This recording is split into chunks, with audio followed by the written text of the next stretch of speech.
été distribué et qui sera présenté dans les minutes qui suivent par mon collègue de la Défense. Voilà le mot introductif, Monsieur le ministre de la Défense. Je voudrais donc vous demander, en guise d'introduction à cette rencontre, de présenter les grands axes du document de politique que vous avez conçu, évidemment, sous les leaderships du Président de la République et du Premier ministre, qui permettra à ceux qui nous suivent de la maison, mais aussi aux invités rassemblés en ce moment, de comprendre ce que sont les socles, la vision et la base de la réforme de forces armées de la République démocratique du Congo. Vous avez la parole. Merci, Excellence, Monsieur le ministre de la Communication. Honorables députés et sénateurs, Excellences, Messieurs les ministres, membres du gouvernement, Excellences, Messieurs les ambassadeurs, représentants des missions diplomatiques, mes généraux, Mesdames et Messieurs, à vos titres et qualités respectives.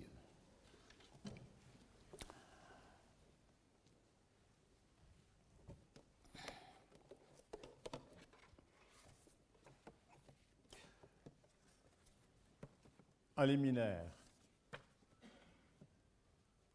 je dois rendre hommage au Président de la République, au Premier ministre, à tout le gouvernement qui a permis que cette séance puisse avoir lieu et qui m'a permis de réfléchir et de soumettre au gouvernement ce document de politique de défense que le gouvernement a adopté en date du 9 septembre passé.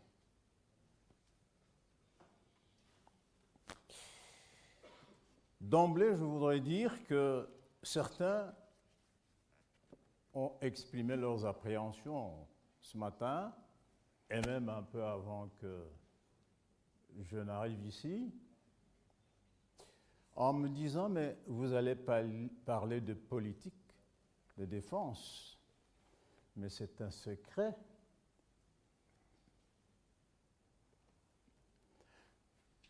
Aux uns et aux autres, je réponds tout de suite que la politique est ce qui est du domaine du public.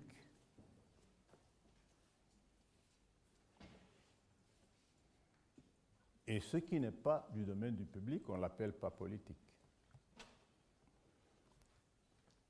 Notamment en matière militaire, on appelle ça stratégie. Et ici, nous n'allons pas parler de stratégie de défense. Nous allons donc parler de tout ce qui est commun aux citoyens, pour que justement ce citoyen puisse comprendre comment sa sécurité et sa défense est gérée, quels sont ses devoirs vis-à-vis de ceux qui gèrent cette sécurité et cette défense, aussi bien au niveau local, au niveau interne, au niveau même diplomatique.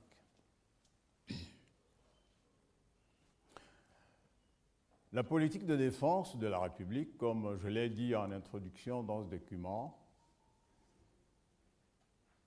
n'a pas été formellement définie depuis 1960. Je dis bien formellement.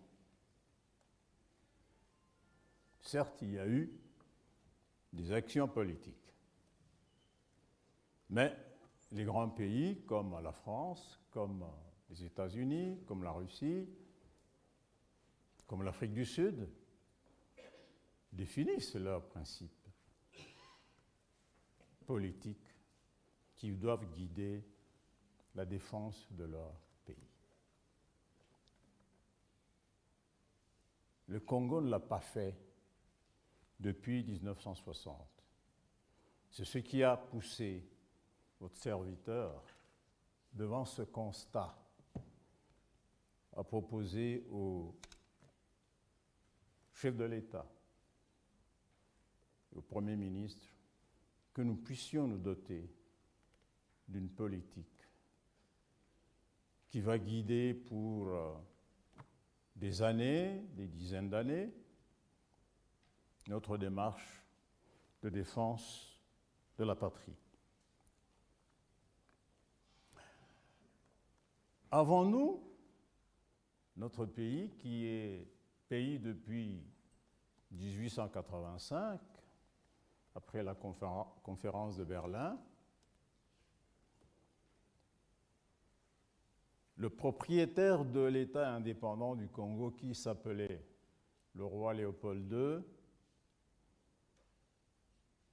avait mis en place une politique de défense qui a créé une force appelée force publique.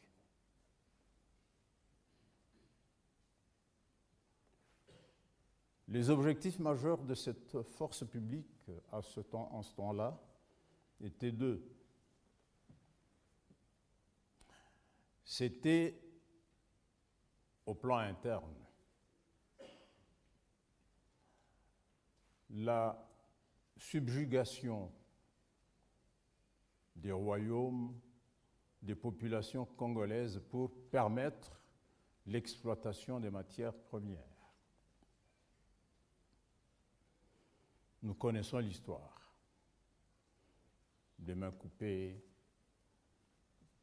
les détails sont connus.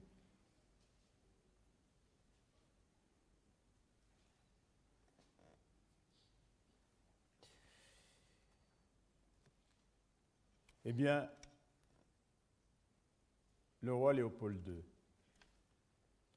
a cédé le Congo belge en 1908 au Royaume de Belgique. Le Royaume de Belgique a maintenu la même politique de défense et il y avait une politique complémentaire, un élément complémentaire, c'était la lutte ou la prévention de l'invasion arabe, la pénétration arabe en Afrique centrale. Voilà les éléments majeurs qui constituaient la politique de défense de la République du Congo à partir de 1885 jusqu'à l'indépendance de notre pays.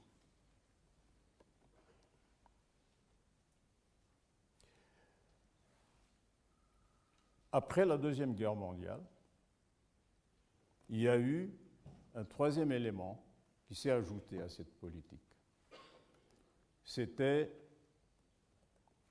la prévention de la pénétration du communisme en Afrique centrale et en Afrique australe, donc durant la guerre froide.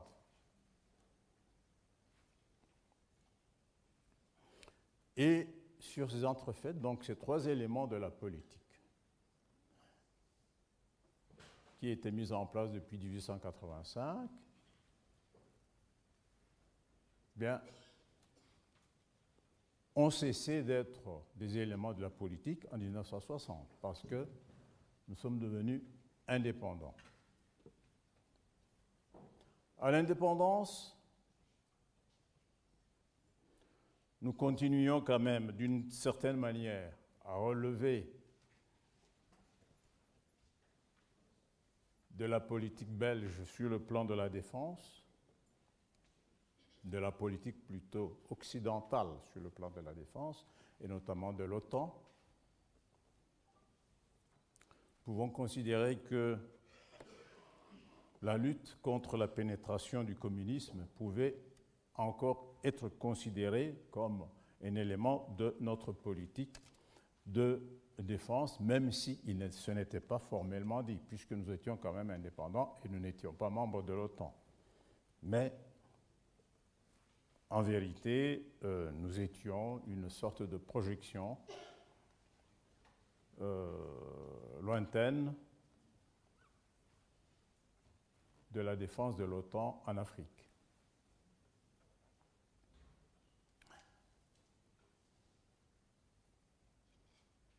Aussitôt après l'indépendance,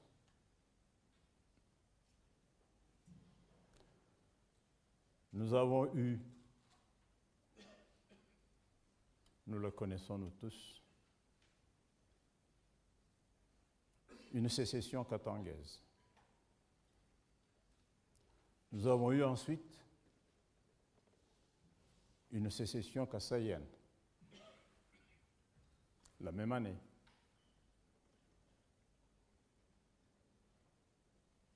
Notre jeune armée, qui ne s'appelait plus Force publique, mais qui s'appelait alors Armée nationale congolaise, commandée par de jeunes officiers supérieurs et généraux qui étaient encore récemment des sergents, cette armée-là n'a pas pu faire face sur le plan organisationnel à ces sécessions et nous avons dû recourir à l'ONU pour pouvoir mettre fin à ces deux sécessions.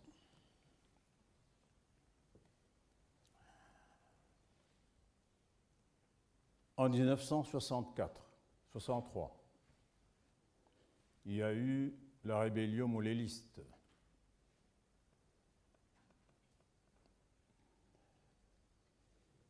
Encore une fois, notre armée n'a pas pu faire grand-chose. Il y a eu quelques batailles gagnées dans certains coins, mais le gros, finalement, a été fait par les mercenaires qui avaient été appelés au secours par feu le Premier ministre Tshombe en 1964.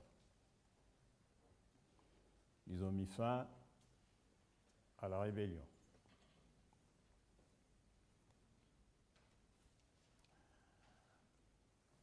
En 1967, il y a eu une petite promenade de Jean Schram, le mercenaire, à Bukavu, qui a quand même été jugulé, reconnaissons-le, par notre armée, jeune armée, l'ANC.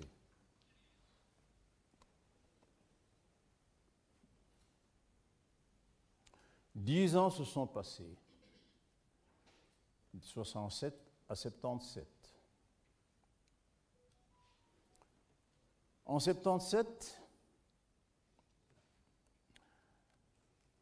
nous avions suffisamment évolué en termes de capacité en hommes formés, des officiers formés dans les grandes écoles belges, françaises, américaines, italiennes. Nous avions suffisamment d'équipements. Nous avions par exemple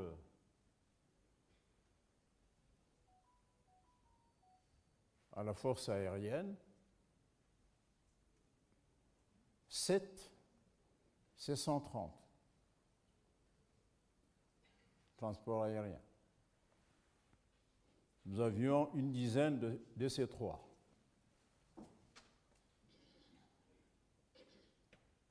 Nous avions 17 Mirage M5, supersoniques, avions de chasse. Nous avions une vingtaine de maquis italiens, subsoniques.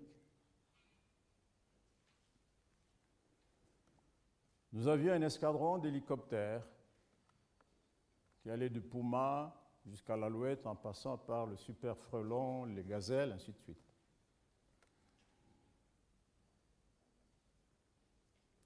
Tous ces équipements, ces appareils étaient pilotés par des Congolais, formés majoritairement en France pour les Mirages, en Italie pour les maquis et les avions de transport et aux États-Unis.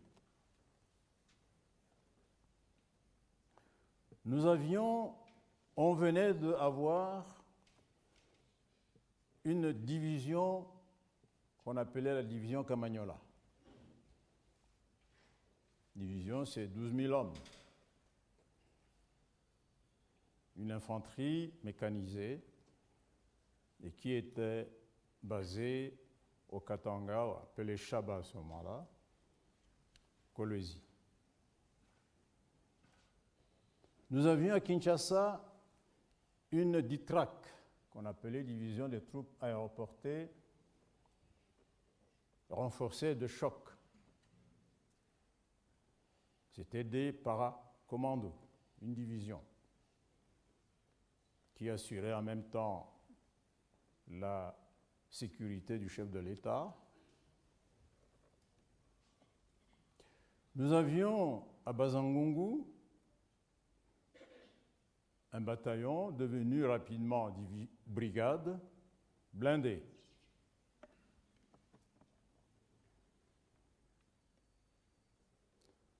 Côté forces navales, nous avions sur nos eaux des frégates, des corvettes, des patrouilleurs,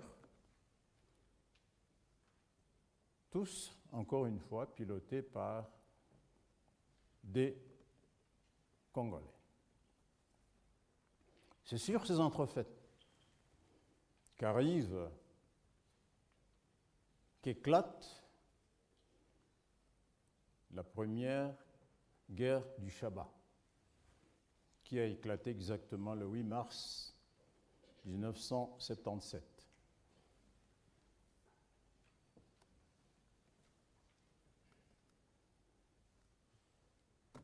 Je passe sur les insuffisances qu'il y a eu,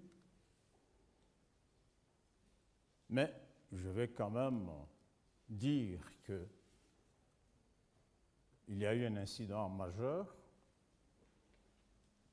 La mauvaise conduite des opérations par le commandement militaire d'alors, commandé par feu capitaine général Bumba, a poussé le président de la République Mobutu à décapiter tout le commandement militaire. Et à se substituer lui-même commandant des opérations. Certaines images d'histoire le montrent encore avec sa casquette, ses 3 étoiles, Paul, en train de diriger les opérations.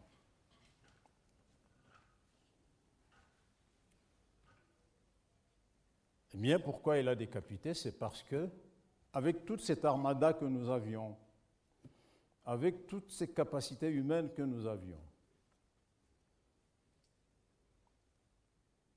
nous nous sommes effondrés, cette capacité s'est effondrée, n'a pas été visible, face à 1000 ex-gendarmes katangais qui ont déferlé de l'Ouganda, plutôt de l'Angola, sur le Katanga, plus précisément sur Kolwezi.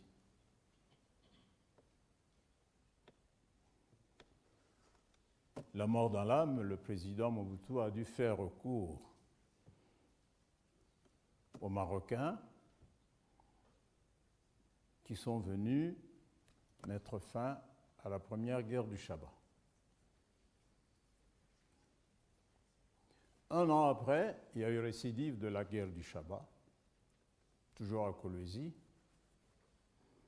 et cette fois-là, c'est encore une légion, une force étrangère, c'est-à-dire une légion française qui est venue pour mettre fin à la deuxième guerre du Chabat.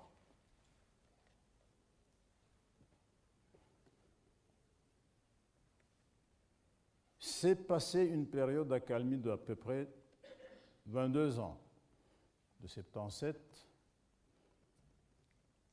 à 20 ans, à 96. Il n'y a eu pas d'agression étrangère. En 96, nous avions une agression que nous connaissons tous par des soldats appelés Kadogo de l'AFDL. Mais entre-temps, après la deuxième guerre du Chabat, notre armée a continué à monter en puissance, notamment par la jonction aux anciennes unités.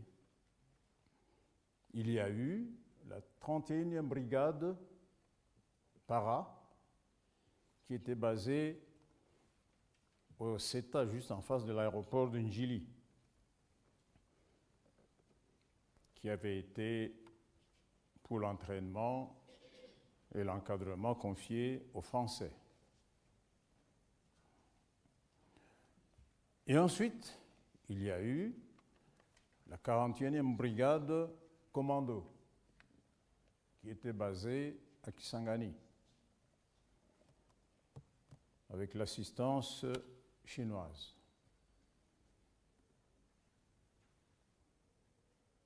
Et enfin, il y a eu la 21e brigade infanterie qui a été basée à Lubumbashi avec l'assistance militaire belge.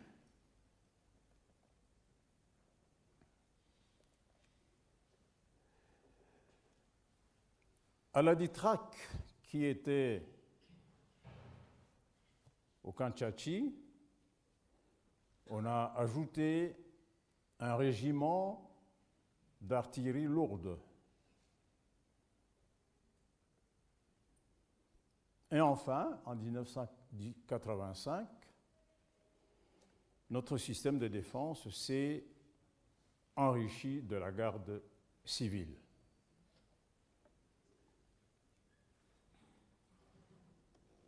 C'est encore avec cette montée en puissance que, en 1996,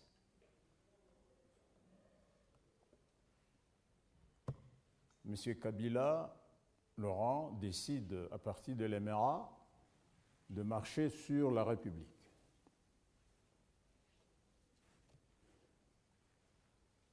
Et il a marché, comme nous le savons, avec ces soldats qu'on appelait les Kadogo. Certains pieds nus, beaucoup avec des godillons en plastique, Kalachnikov, sans blindés, sans avion, sans frégate. Ils ont marché de l'Émirat jusqu'à Kinshasa en 7 mois, sur cette armée-là qui était montée en puissance, comme je viens de le dire. Ils ont marché, vous connaissez l'histoire, jusqu'à Kinshasa, où le maréchal Mobutu a dû quitter le pouvoir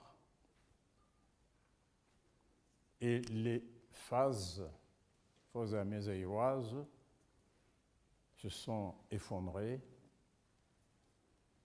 face à ces Kadogo.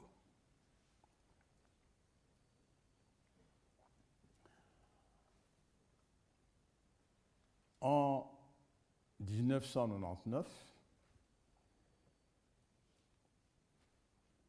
98 plutôt, il y a eu la formation du RCD à l'est et ensuite du MLC à l'ouest, les deux rébellions qui ont de nouveau relancé la guerre. Et pour y mettre fin,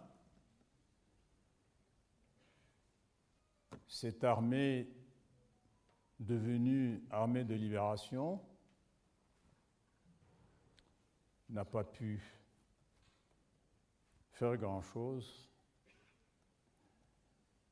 Il y a eu, nous le connaissons, l'histoire, 1999, l'intervention de la MONUC, devenue MONUSCO aujourd'hui.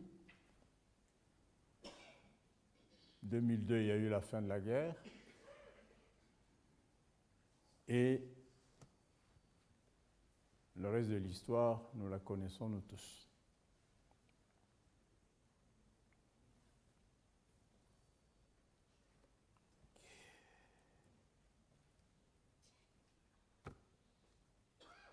Eh bien, en 2003, les troubles de l'Ituri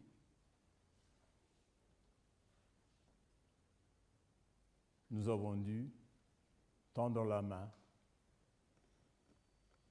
à l'Union européenne et plus précisément à la force française Artémis pour y mettre fin.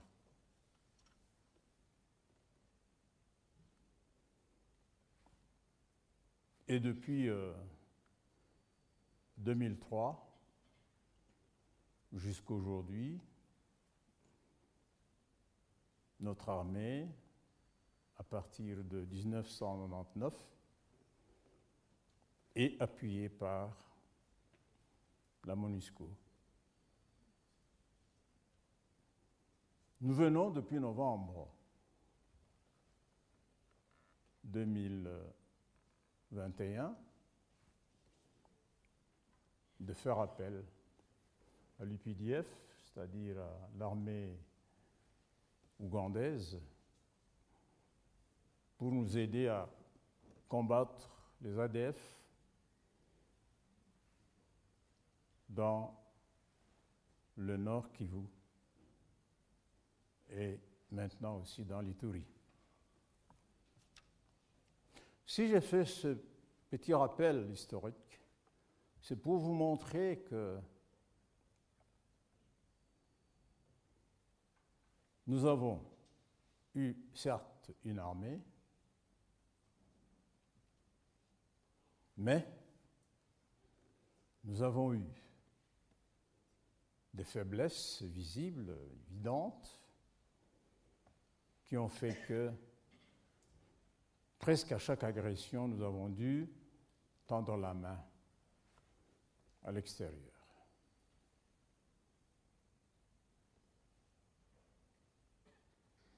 En réfléchissant avec un certain nombre d'officiers, nous nous sommes rendus compte que ce n'est pas une fatalité, mais que ça a été probablement la cause de mauvais choix de politique. La politique que nous avons menée depuis notre indépendance, dominée essentiellement par le pouvoir de Mobutu, c'était une politique de relation de bon voisinage avec les pays voisins. Moi, je suis entré à l'armée en 1971.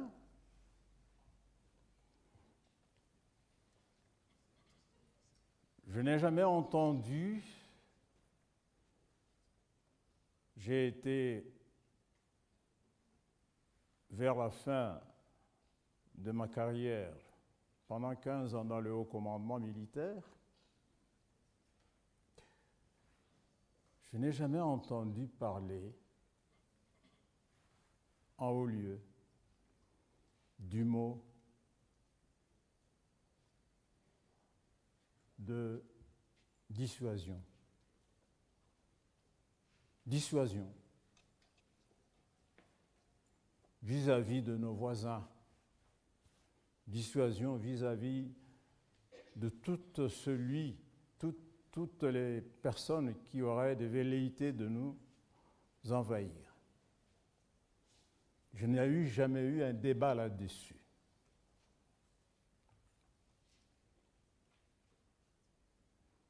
Ce qui fait que les dirigeants congolais, depuis l'indépendance, ont reconnu qu'ils avaient un pays extrêmement riche en potentialité, mais ils n'ont pas eu le réflexe que cette richesse-là devrait provoquer des convoitises et que par conséquent, ces convoitises-là, à un moment donné, vont entraîner des agressions de ce qu'on appelait généralement les pays frères. Parce que nous nous appelons tous frères. Nous avons 9 pays frères autour de nous.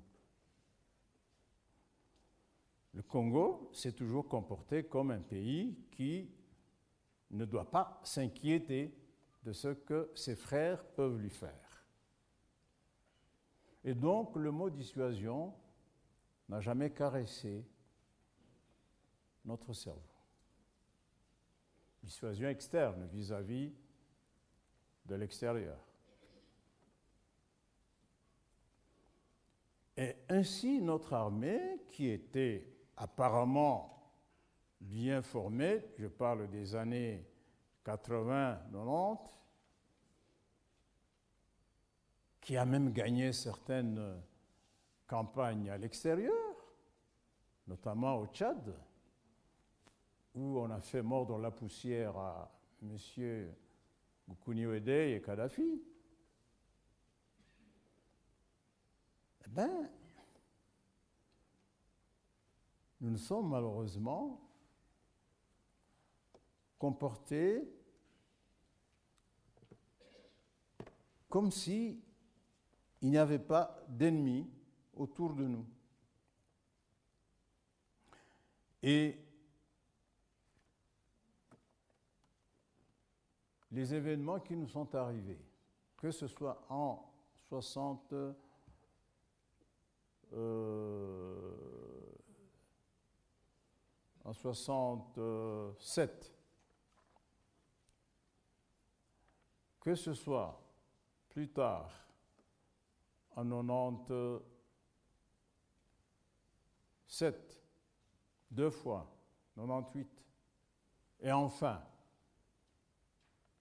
en 76 et puis 77.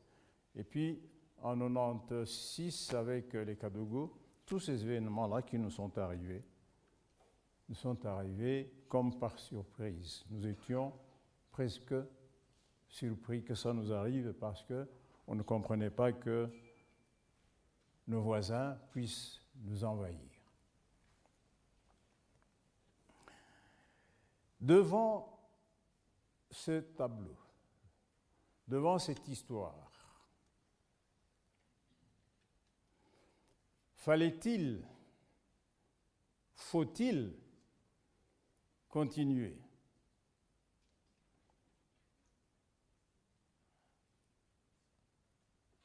À nous dire pays riche, potentiellement riche, mais sans tirer les leçons de l'histoire. Les richesses, finalement, que nous avons sont nos porte-malheurs, si vous voulez. Mais ce que nous savons, c'est que ailleurs, lorsque vous êtes riche, vous mettez un chien méchant à votre porte.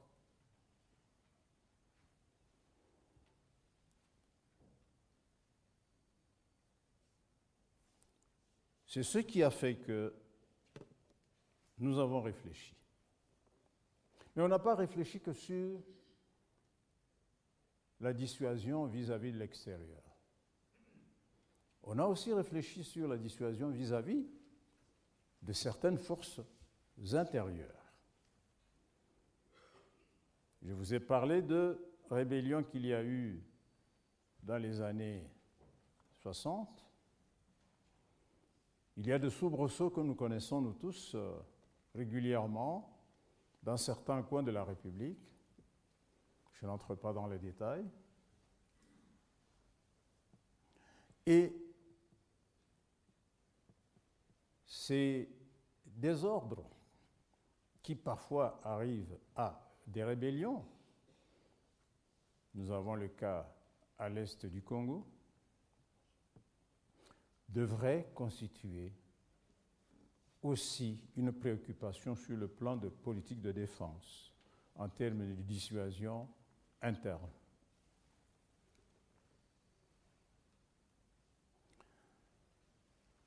Mais la seule dissuasion comme politique ne suffit pas. Pour mettre en place une dissuasion, qu'est-ce qu'il faut?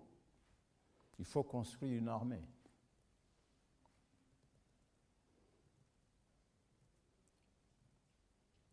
Pour protéger notamment certains sites que nous avons. Nous avons dans nos frontières à peu près 17% de notre territoire est occupé par des zones touristiques, des parcs nationaux, qui généralement font frontière avec les pays voisins. 17%.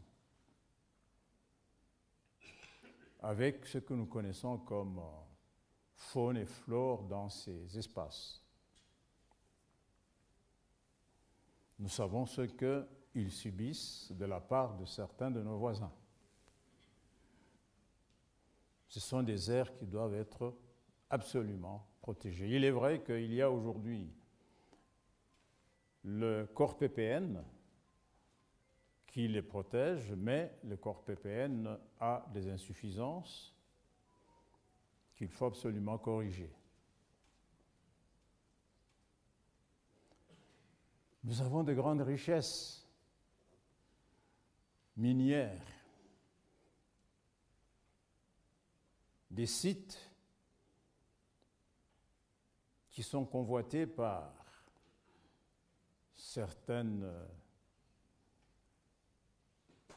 forces, généralement étrangères, et qui s'y installent souvent sans être inquiétés d'aucune façon.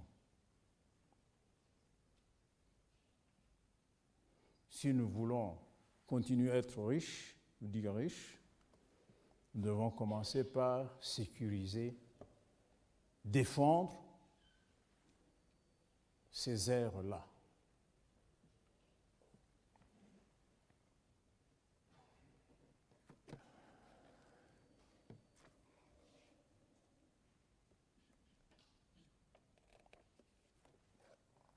Défendre, oui. Mais pour défendre, il faut avoir une logistique.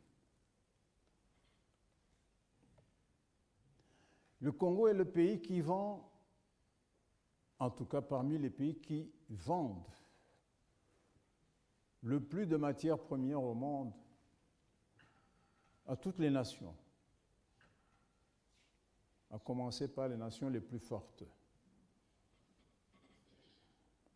Des matières premières à la base de toutes les armes, y compris les armes de destruction massive. Mais le Congo, malgré son gigantisme, depuis 1960, n'a pas produit une cartouche.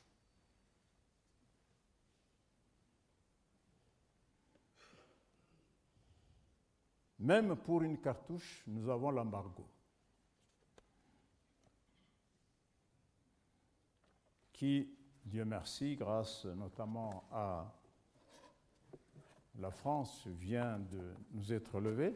Je remercie au passage l'ambassadeur de France, pays qui a obtenu qu'on puisse lever cet embargo qui ne disait pas son nom. Mais je m'adresse aux officiers congolais et aux politiciens congolais qui sont ici.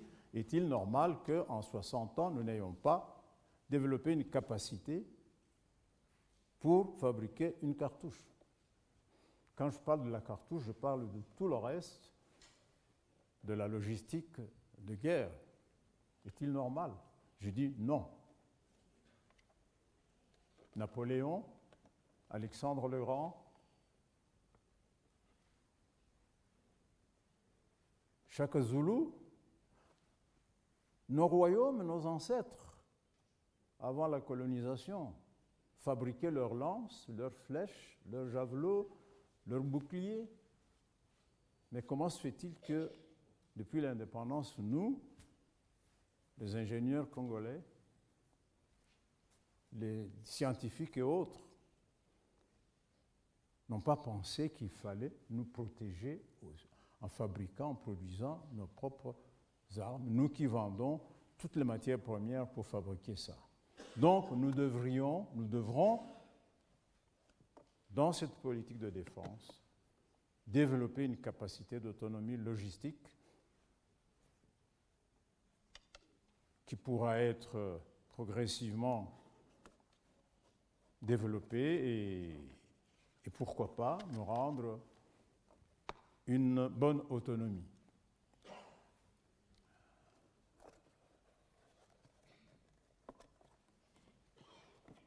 Notre armée est une armée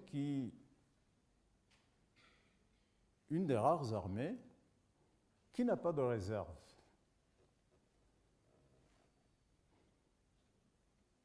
Aussitôt que quelqu'un termine sa carrière militaire dans notre pays, on l'oublie totalement.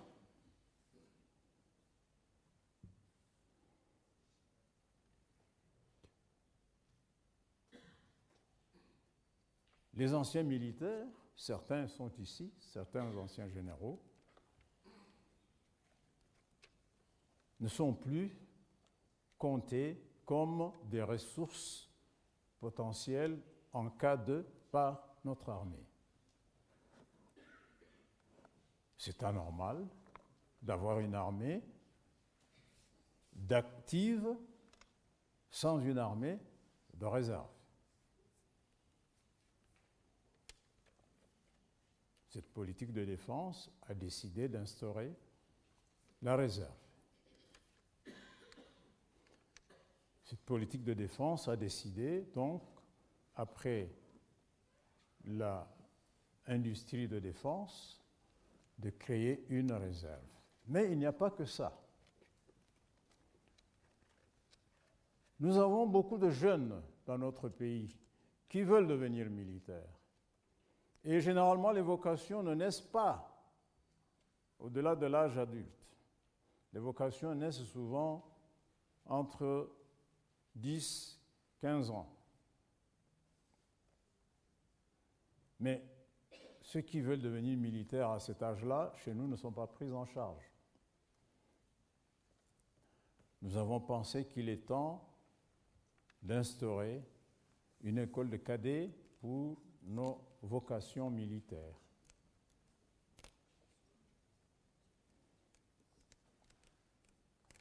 Notre loi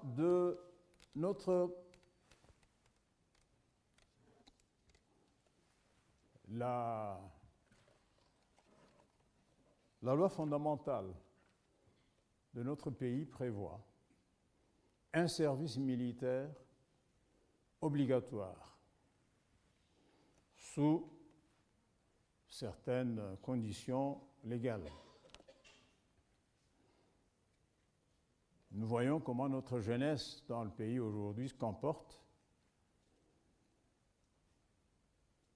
Et les pays, par exemple, la France, qui a expérimenté ça, qui a mis fin il y a quelques années, j'ai entendu un officiel français me dire qu'il regrette d'y avoir mis fin, le service militaire obligatoire. Parce que depuis qu'on y a mis fin, il y a une certaine déstabilisation de la sécurité en France.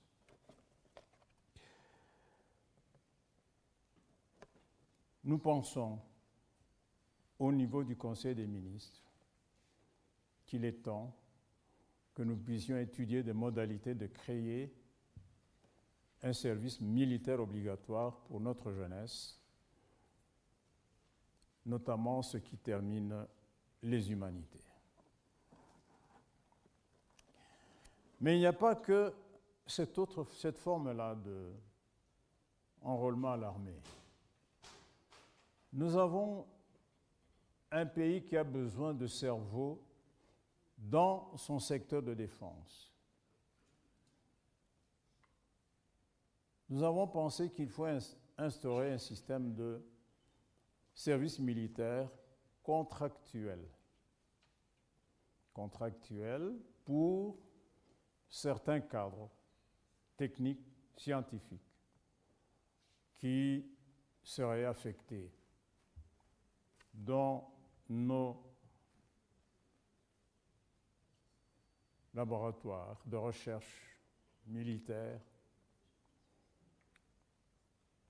pour certains objectifs militaires. Donc ce sera une troisième forme de service militaire, c'est-à-dire le service militaire contractuel. Un contrat de 5 ans, un contrat de 10 ans, comme cela se fait aussi dans certains pays.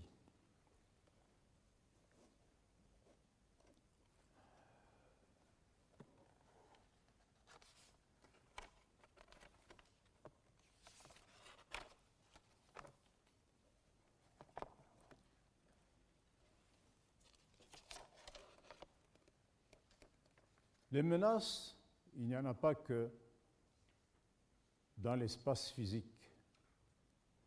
Il y en a aussi, nous les connaissons aujourd'hui, dans le domaine de l'informatique, du numérique. La cybercriminalité, la cyberguerre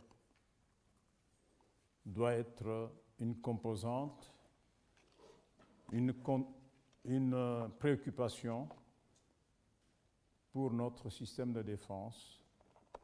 Nous devons développer des capacités contre cette autre forme de criminalité. La criminalité transfrontalière.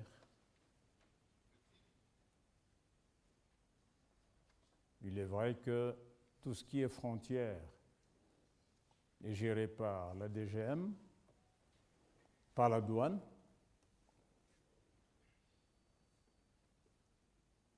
Nous savons qu'à l'est du pays, la guerre est alimentée aussi à travers la douane, aussi à travers les filets, les maillots lâches de notre DGM.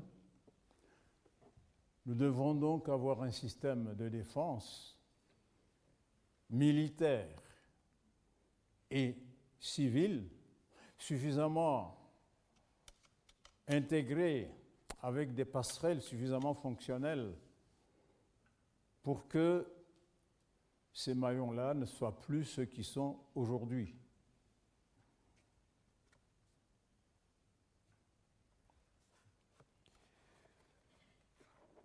Notre diplomatie de défense est pratiquement au point mort.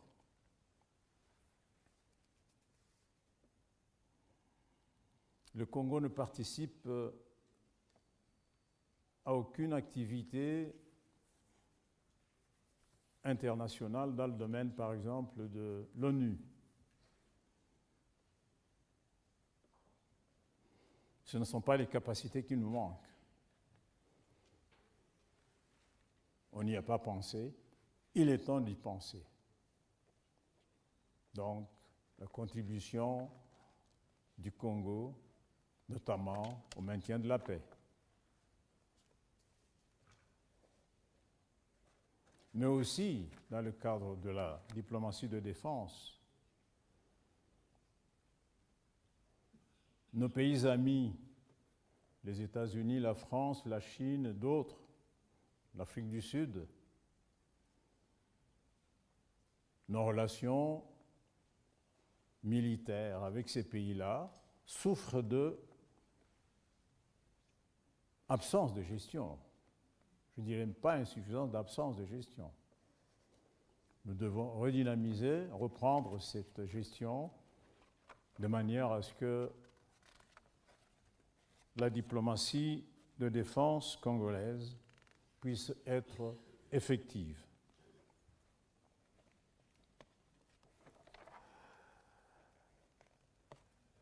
Qui veut la paix prépare la guerre, comme disait Végèse au Ve siècle. Mais préparer la guerre, ça signifie avoir deux éléments majeurs. Avoir les hommes et avoir la logistique et les finances. Les hommes, physiquement, nous les avons. Mais sur le plan moral, sur le plan éthique, nous devons reconnaître qu'il y a d'énormes efforts à faire. Notre politique de défense devra veiller à ce que l'éthique, à ce que la discipline militaire ne soit pas que des vains mots, qu'ils soient des mots vécus quotidiennement. Parce que c'est l'homme d'abord, la logistique ensuite. Je me rappelle que dans les années 74, le lieutenant-général Mobutu a préfacé un livre où on a dénoncé, en 74, ça fait déjà presque 50 ans, un livre édité par les services de la presse de l'armée, des forces armées zaïroises, où il a dénoncé déjà beaucoup de mots de mauvaise gestion qui continuent aujourd'hui, qui se sont sûrement multipliés. C'était tellement vrai que en 1975-77, probablement la mort d'Alam, il a dû rappeler certains Belges pour venir gérer nos finances au ministère de la Défense, dans les états-majors, l'état-major général, dans les états-majors des forces. Des Belges ont géré, depuis ces années-là, jusque d'ailleurs à la chute de Mobutu, nos finances. La logistique, carburant, c'était une façon de disqualifier le personnel congolais. Nous devons reconnaître ces insuffisances-là et prendre des mesures pour y mettre fin, car nous avons une masse de cerveaux formés dans les grandes académies, mais, comme disait François Rabelais, science sans conscience. Le ruine de l'âme. Nous devons donc absolument faire en sorte que la moralisation de la gestion de notre armée soit une des priorités majeures de notre politique de défense. Enfin, nous avons, pour mieux encadrer les finances de la République, de l'armée, mise en place pour la première fois aussi depuis l'indépendance, la loi de programmation militaire. C'est un essai, un premier essai que nous avons fait. La loi a été promulguée depuis le mois d'août et en principe,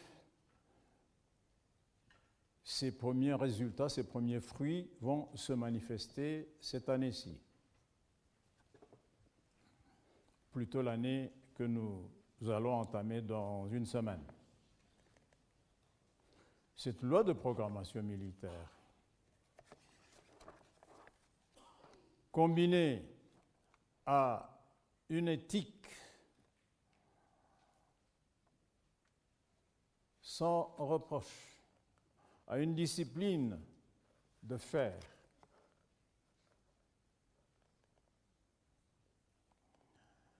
nous permettra, nous croyons, à remettre la gestion de notre armée. Ces structures qui seront générées par cette politique de défense, je disais donc, remettre la gestion de notre armée dans les normes compatibles au développement d'une défense réelle pour la République. Enfin, je termine par dire que la défense militaire sera insuffisante si elle n'est pas suffisamment articulée avec la défense civile. J'ai cité les services de douane, j'ai cité la DGM, l'ANR, la police. Nous devrons avoir entre l'armée et ses services des mécanismes réellement fonctionnels quotidiens qui répondent aux menaces qui sont les nôtres, particulièrement aux frontières, mais aussi à l'intérieur du pays, qui nous permettent d'avoir une défense globale suffisamment performante. Voilà donc, Monsieur le ministre de la Défense, pour cette introduction. Je pense que le document vous a été distribué. Le rappel historique a été nécessaire parce qu'il était question de voir l'évolution de nos forces armées dans l'histoire, regarder le passif d'où nous venons, nous situer dans les présents au regard de la nature de menaces qui sont bien circonscrites et regarder comment on la projette. Et aujourd'hui, cette politique de défense se fonde sur 6 piliers principaux, à savoir connaître, prévenir, anticiper, dissuader, protéger et intervenir. On n'a jamais été dans une si bonne dynamique dans les efforts pour une réforme effective de l'armée, parce que depuis 2010 ou 2011, on a commencé la discussion sur la loi de programmation. Il fallait attendre l'arrivée du président Tshisekedi 11 ans plus tard pour que cette loi puisse devenir effective. Ça veut dire que l'épineuse question de moyens qui se pose toujours ne se posera plus pour l'année qui vient parce que la République s'est engagée de manière ferme à doter les ministères de la Défense de moyens qu'il faut pour assurer la défense du territoire national. Mais vous avez vu aussi récemment que le président de la République s'est engagé devant les jeunes recrues à Kitona. Ceci vient quelques mois après la désignation d'un nouveau commandement militaire qui est tant réclamé par nos partenaires. On n'a jamais été donc sur un schéma si positif pour la relance de nos forces armées, parce qu'aujourd'hui, il est évident, au regard de la situation sécuritaire à l'Est qui perdure, que faire de la montée en puissance de nos forces armées est une urgence absolue à laquelle nous travaillons. Nous allons prendre quelques questions d'éclaircissement pour permettre aux uns aux autres de comprendre le sens de l'exercice de ce jour, au-delà des explications qui ont été fournies plus tôt du parcours de nos forces armées. Et on va commencer cette série par M. Edi Tchala.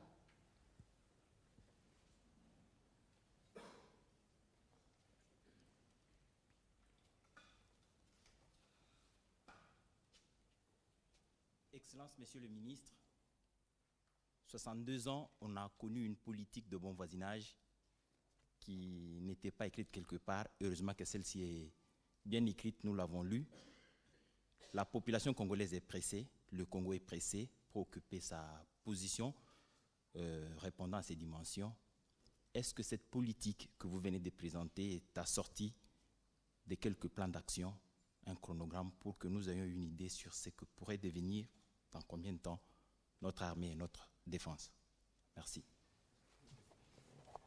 Merci. On va prendre Madame, on prend une série, comme ça on y répondra une fois pour toutes. On va prendre Madame Rachel Kitita pour sa question.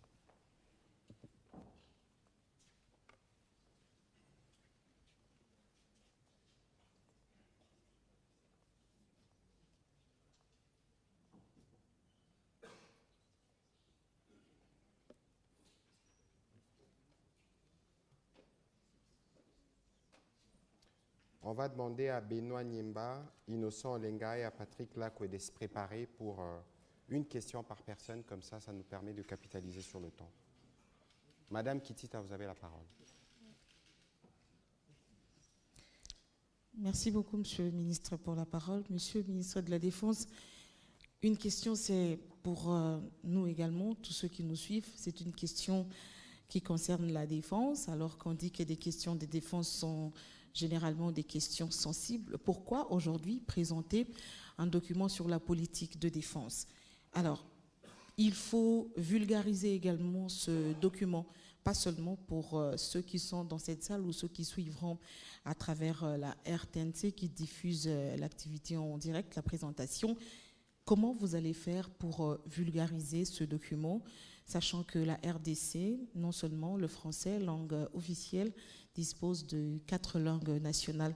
Et quel est le public que vous ciblez en publiant ce document de politique de défense?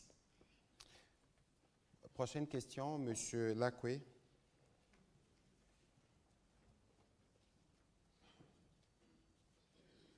Excellence, vous avez souligné le besoin de formation. Est-ce que vous avez pris dans cette nouvelle politique de défense, ou dans cette politique de défense de la RDC, le fait que les recherches scientifiques ne sont pas prises en compte dans l'armée, alors que dans plusieurs pays du monde, les recherches scientifiques ont été les moteurs de développement de l'armée et de la société? Voilà, merci Monsieur le Ministre de la Défense. On va répondre à cette première série avant de prendre les 2 dernières questions pour clôturer.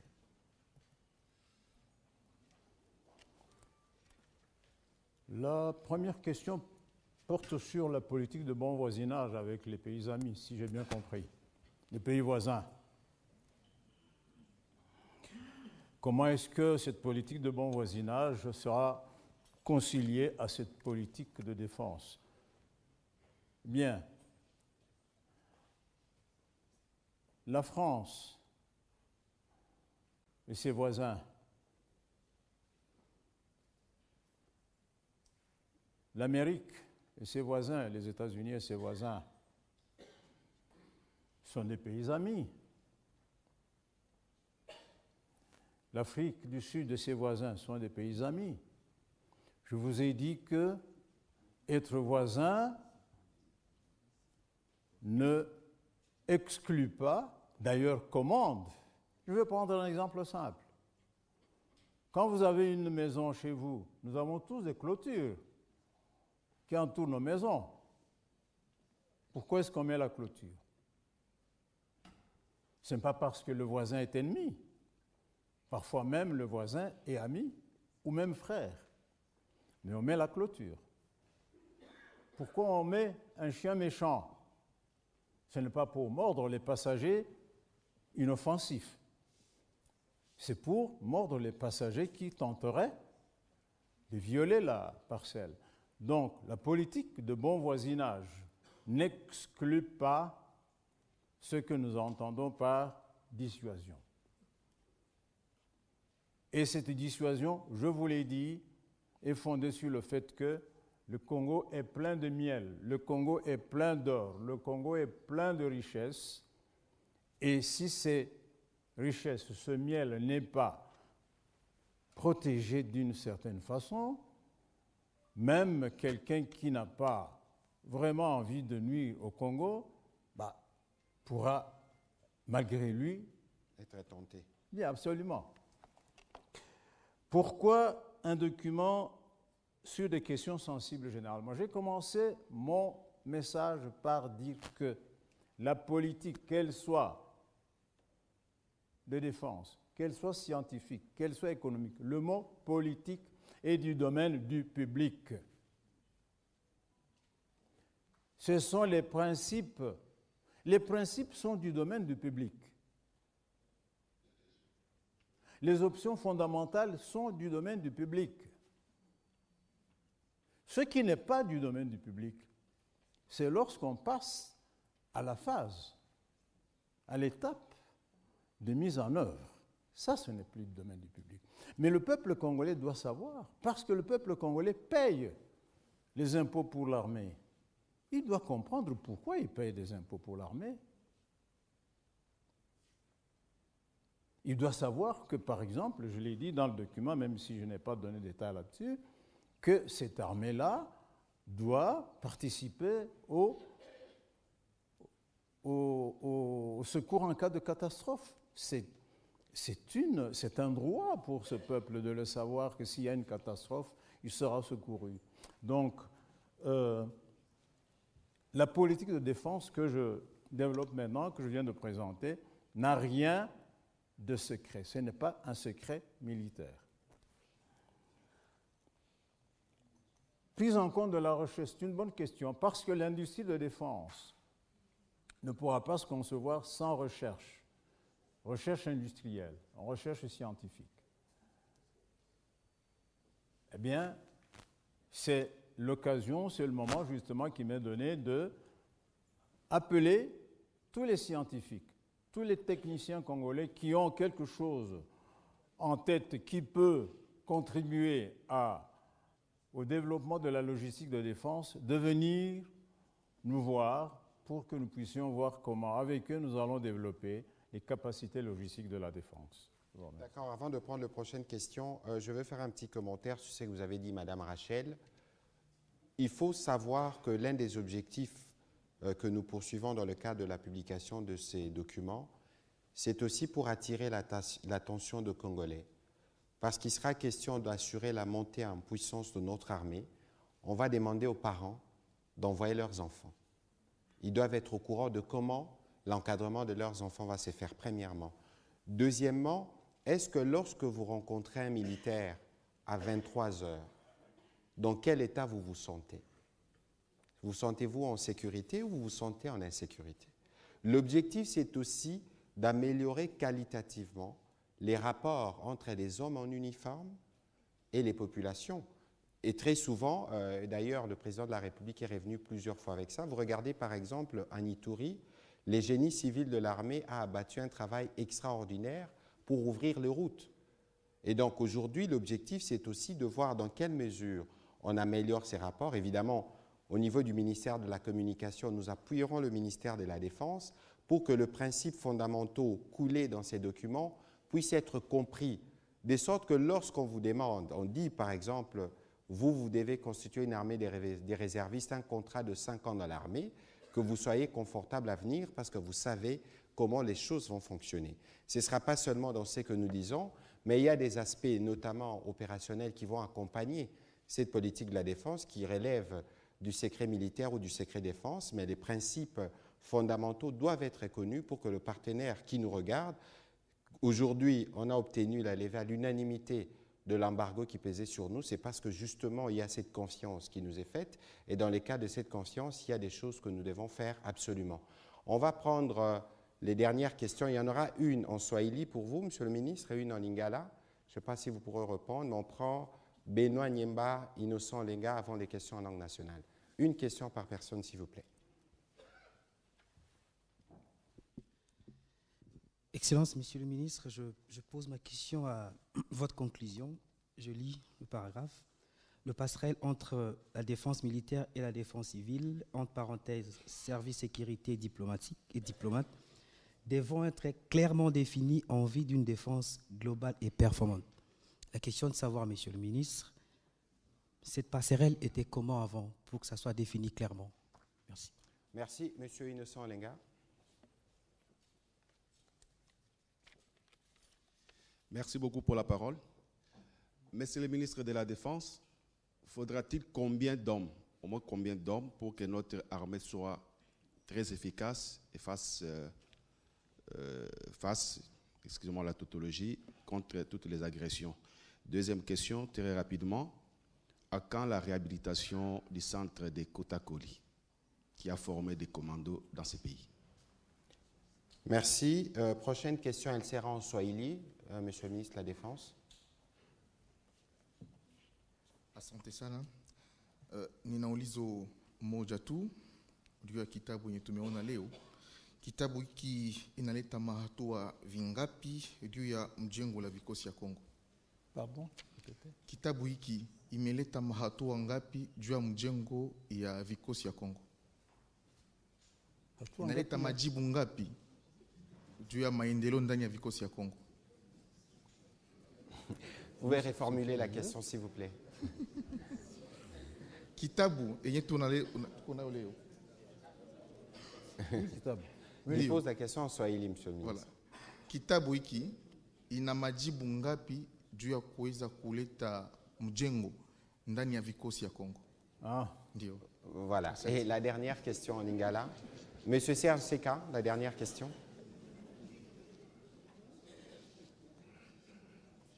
Matondi mingi ndeko ministre ya communication, mutuna nanga ezali epai ya ministre ya défense. Excellence, pona nini lelo gouvernement ya république ekani kobimisa politique ya défense ya kobatela ekolo ndenge toyoki depuis 60 ti lelo etikala kosalama te kasi sur terrain toko espérer résultat nini pe na ba moyen nini pour Congo ezonga na esika nango ebanda kobangisa pe ceux qui besoin zali pona kosukisa motuna ya moke nayoki ndenge olobi mais nayoki pena malamu te na o etali anticipation na o etali renseignement parce que lelo ndenge mokili otambola na vitesse mo bozo senga que tous un service ya renseignement o tokoki koyeba oyo binemi to bandeko ya pembeni bakoki kokanisa na ndenge ke tomeka kozala makasi ya kolongola ba menace oyo ekoki kovandela biso. Merci, Excellence. Voilà, merci. On a fini avec les questions, monsieur le ministre. Bon, la question sur les passerelles entre l'armée, donc la défense militaire et les services de sécurité civile, comment étaient-elles donc, comment sont-elles aujourd'hui? Si justement nous avons parlé de passerelles dans le document, nous parlons de passerelles fonctionnelles, c'est parce que ces passerelles n'existent pas. Je vois devant moi le commissaire général de la police. Je ne sais pas si le responsable de l'ANR est là, mais je vous dis que j'ai été 15 ans membre du haut commandement militaire. Je n'ai jamais vu une relation suivie sur le plan quotidien administratif entre l'armée et la police, qui pourtant tous sont appelés à garantir la sécurité. Certes, en province, il existe ce qu'on appelle les conseils de sécurité provincial. Mais il ne faut pas attendre un conseil qui peut se tenir une fois par mois ou une fois par an pour que ceux qui gèrent le même secteur, parce que l'armée gère la sécurité, mais au niveau où la sécurité est réellement perturbée, la police qui la gère avant qu'elle soit perturbée, il ne faut pas attendre qu'il y ait un conseil pour que vous puissiez réfléchir ensemble. Il faut créer des mécanismes qui soient fluides en permanence pour que, très rapidement, sans perdre le temps, d'ailleurs, les expériences nous montrent que chaque fois qu'on doit faire intervenir l'armée, parfois c'est trop tard. Donc, si nous avons... Je donne l'exemple le plus fréquent, le plus frappant, c'est les armes qui nous passent dans les filets de la DGL, DGM, DGDA, à Bunagana, à Kassindi, un peu partout, et qui se retrouvent dans les mains des Maïmaï.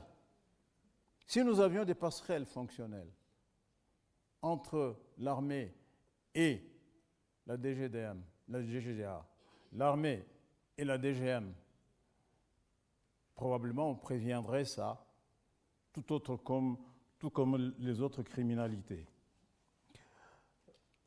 Combien d'hommes? Le nombre? Eh bien, l'effectif de notre armée aujourd'hui aurait pu être de 150 000 hommes. C'est insuffisant pour 100 millions d'habitants. Je donne un exemple. Les États-Unis ont à peu près 450 millions d'habitants. Ils ont une armée d'à peu près 1,4 million d'actifs, pas de réservistes. La Chine en a presque 3 millions. Nous, avec 100 millions d'habitants, je pense que nous devrions très rapidement, atteindre 500 000 hommes. Très rapidement.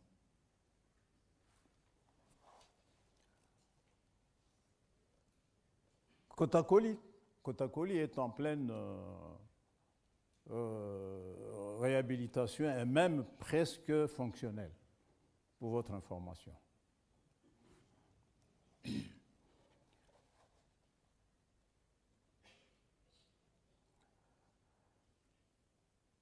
Mkiswahili umeniuliza kwamba jibu gani utapatia wananchi kwa kuwafasiria maneno hiyo mimi naandika mwa kitabu. Ni vile utawaambia ya kwamba nchi yetu tangu tulipata uhuru hatujapapanua namna gani tunapaswa kulinda utajiri wetu. Ndio maana wageni waadui wako wanatuingilia, kwani tulikuwa tunazania ni wa ndugu, kumbe ni waadui. Na wengine wanatoka mbali, wanapitia mwile njia. Ndio maana tunasema ya kwamba undugu ni vizuri, lakini kama ndugu yako anaweza kuacha nyoka inapita kwake, inakuingilia, inafaa utie mlango, na kuile mlango unatia mtu wa kuichunga, na ule mtu wa kuichunga ndiye askari, ndiye soldat. Ndivyo. Na Lingala, pona nini lelo depuis 60? Naibisaki binote depuis 60, to développa principalement président Mobutu a développé politique et bon voisinage. Azalaki de bonne foi vis-à-vis ya ba ninga na biso bamboka o biso nyoso toyebi. Mais bonne foi wana ezalaki trompé parce que ba voisin na biso, au lieu que bango mpe bazala na makanisi wana bamoni biso zoba na résumé ezala baoyo boyebi ezala basusu oyo bosoupçonne nano te me biso tolobi te soki mutu azali na eloko ya motuya eloko ya valeur na lopango na ye il faut atia lopango atonga lopango na lopango wana okotia sentinelle yango réponse moyen anticipation renseignement ndenge nini tokosala yango anticipation renseignement intervention veille oyo nyonso ezali stratégie oyo sikoyo tango toko organiser armée na biso à partir ya politique oyo tokobanda na ebandeli ezalaka renseignement koyeba est-ce que mutu oyo tozomona moninga na biso aza na makanisi ya kitoko aza makanisi ya bien ya paix vis-à-vis ya biso to azali nde munguna oyo akoseka na yo na moi me na butu akoteli yo wana ezali stratégie tokotia ti stratégie oyo ya kobunda wana nde ezalaka ya suka mpenza balobaka intervention me tokobanda d'abord na oyo wana il faut to réorganiser baservice na biso nayebisi bino par exemple te na voisin lelo toza na attaché de défense te baza te elingi olobaka soki monguna akoti na Lusaka akoki kokota ti epa na biso parce que na Lusaka toza na liso moko te oyo eza kosurveille soki mutu wana akoki kozala na mapense mabe mpo na biso te donc tokodéveloppe politique wana ya diplomatie de défense ekopermettre biso tozala na prévention ezali prévention ya bitumba. Merci. Narobakisa mukie na oyo ministre ya défense auti koloba omoni na président Félix Antoine Tshisekedi ezosala oyo eza neti fondation eza neti nzela oyo tozotrace mapinga na biso ekokende wapi kotonga mapinga elakisi kocomprendre bamenace nini oyo bokoki kozala nango omoni République démocratique du Congo badongolo miso baza ebele mpo na biloko oyo toza nango na kati kasi soki yo otie clôture te bakoya kaka omoni toza na 10 000 km de frontières bavoisin na biso nyonso baza mikie par rapport oyo ya biso donc misu na bango kozala kaka tokota na kati toketala nini eza kuna tozwa oyo eza na kati buku ya lelo etrace nzela armée balobi awa service militaire moko eza obligatoire balobi pe ba contractuel ça veut dire que neti yo pe soki oza intéressé oki okende pe bapesi yo contrat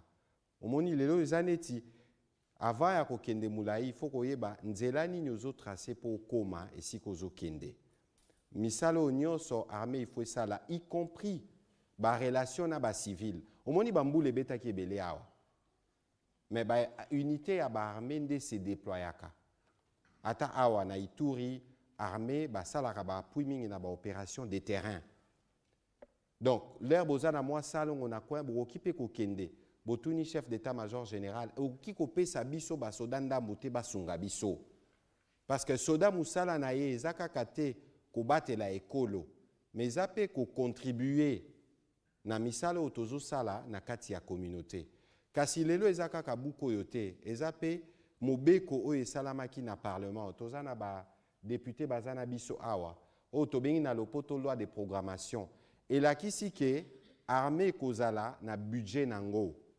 Ndenge tolobi tozo kende monter en puissance. Lelo baza na programme na bango bayebi ministre à défense ndako banda ko disposer. Tolobi pona boye tokocha boezal sous teto kende au chaîne de la dépense au boete. En dehors, il y a besoin de salaire. Oui, il y a la prise en charge na budget ya biso, mais il y a besoin spécifique qui armé ou écoleke la wana. Lelo moni mboka na biso eza menacé depuis 25 ans tout ça toza na baguerre. Mais pour na kosilisango ezaka bilenge na biso nde fo batelema. Omoni soki tosali exercice oyo pour batuba monake na armée nde ba meilleur na biso fo bakende. Sokotali na bamboka mususu les meilleurs médecins, les meilleurs pilotes, les meilleurs informaticiens bazalaka na mapinga. Donc message au tozo tinda lelo ezapendeti ko bengisa ba oyo nyonso ba moni ke bazana makoki baya ko renforcer mapinga ba koko so ezalaka o tokozala ndenge nini e ko sala mapo mokonza mboka aliaki na basi ya basoda jour à Noël ayebisi bango o etali mibali na bino eza problème na ngai bino bokipe bana bobatela nyonso. Ça veut dire qu'aujourd'hui, le gouvernement de la République, avec le président, il y a un engagement clair. Les questions militaires, les questions sécuritaires sont prioritaires. Le militaire, partout où il se trouve, doivent se sentir soutenus parce que s'il reste des compatriotes au Congo, c'est eux, c'est ce qu'a dit le président de la République. C'est dans ces directions qu'il faut comprendre la publication de ces documents, mais aussi la loi des programmations. Je vois que Madame la représentante du secrétaire général est ici. Vous avez suivi ce qui s'est passé aux Nations Unies. Vous avez été aussi parmi ceux qui y ont contribué. Nous saluons cet acte. Aujourd'hui, nous pouvons nous équiper. Depuis 20 ans, ça veut dire que quand vous allez acheter, chez l'acheteur doit dire là-bas, voilà, ils ont acheté ça. Mais ça peut tomber, vous parliez des renseignements tout à l'heure. Aujourd'hui, nous retrouvons nos moyens de souveraineté pour construire notre défense et c'est cela la démarche du président de la République et nous allons y arriver. Monsieur le ministre, nous avons terminé l'exercice de ce jour. L'occasion de saluer la présence dans la salle. Je vois l'ancien chef d'état-major général Etumba, je vois le général Baramoto du Sénat, je vois des députés, je vois des diplomates, je vois les hauts gradés de l'armée, les chefs d'état-major général, mais aussi les commissaires divisionnaires de la police. Ça veut dire que l'événement d'aujourd'hui est un événement qui marque un tournant. Faut-il que je vous donne encore un mot de la fin ou vous avez déjà tout dit? Oui. Vous avez tout dit avant que je dise le dernier. Un remerciement, tout simplement, de cet aéropage qui est venu être témoin du lancement de cette volonté politique du président Tshisekedi, du Premier ministre Sama Lukonde, du gouvernement de la République, qui voudrait que notre défense soit effectivement à la hauteur de ce qu'est la République démocratique du Congo. La République démocratique du Congo est une puissance naturelle. Elle doit maintenant être une puissance effective sur le plan social, sur le plan diplomatique. Il n'y a pas de puissance sans armée. Je vous remercie. Voilà. Merci.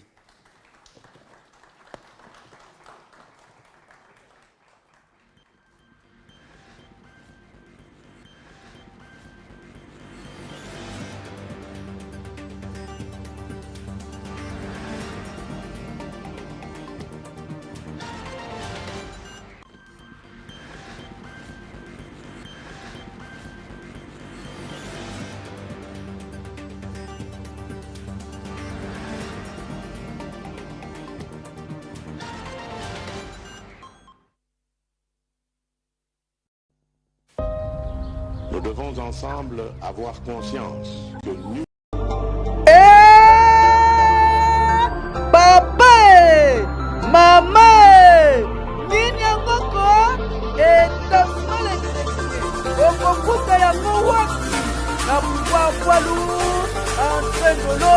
numéro